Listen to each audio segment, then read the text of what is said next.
Hello again, I'm David Pat. John Suey. All right, let's talk about rep ranges. Let's talk about what is the best rep range. Let's talk about fat burning and sculpting first. So for fat burning and sculpting, I like to do, I do a lot of body weight stuff. That's because of body weight. I never do anything body weight under 10 reps, right? I do almost everything body weight, at least 15 reps, try to get 20 reps out of that. Yeah, I mean, for a lot of my clients that are getting back into shape or that want to tone up, I'm usually sticking around the 20 rep range. Yeah. And I think especially because if you're not doing external weights, right, like you're doing push-ups, sit-ups and stuff like that, I actually do more by time, right? So I try to get at least like 20, 30 seconds. So if I'm assuming, 1 rep per second, again, about 20 to 30 reps. And then I try to make it easier. If I can't get at least like 15, 20 reps, I try to make it easier. So push-ups to do off the knees, squats. Modifying everything. Using a TRX type or like a ring type system, where you can kind of give yourself a little bit of a help from some sort of suspended apparatus. Yeah, I mean, whenever you suspend your body, it takes about half your weight off. So I like that a lot, just to give you the extra reps. For pull-ups, a lot of people ask this question when you can't do a lot of pull-ups. I'll tell them, hey, use a assisted bar. Yeah, we've also used a lot of the resistance bands to kind of create like a little stirrup kind of a system. I've also done, basically have a bar and like a squat rack and then kind of go underneath it and kind of go from underneath.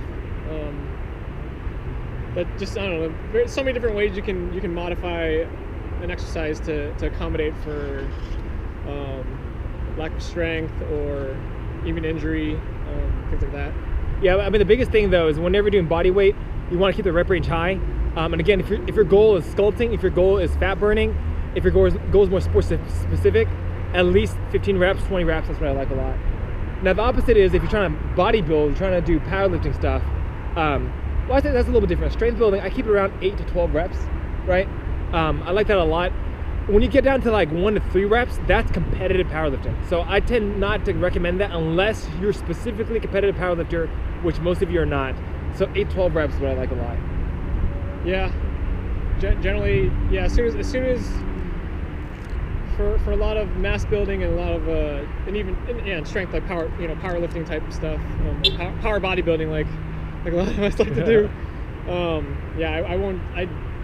only if I'm going towards that will I dip below 8 reps. Yeah, and I'll usually do like a pyramid type scheme or descending type scheme.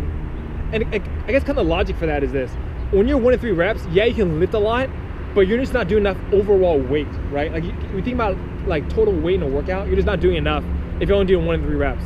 So 8 to 12 reps is that magic number where you're actually lifting heavy enough to build muscle, but yet you're actually doing enough volume too to kind of spur your body for that growth. Oh yeah. Yeah. As you get towards heavier, like borderline ridiculous amounts of weights, I mean your joints can only sustain so much. So I mean you really have to weigh the benefits or risk assessment, whatever you want to call it, to just find that relationship between reps and weight and hit that range that's gonna serve your purposes best. Yeah, I mean if you think about it, a lot of guys I see do bench press for like 3 reps and do 3 sets. All right, I don't care how much weight you did for those 3 reps. I mean in that workout you only do about 2,000 pounds. You know what I'm saying? And there's not enough weight to spur your body to grow.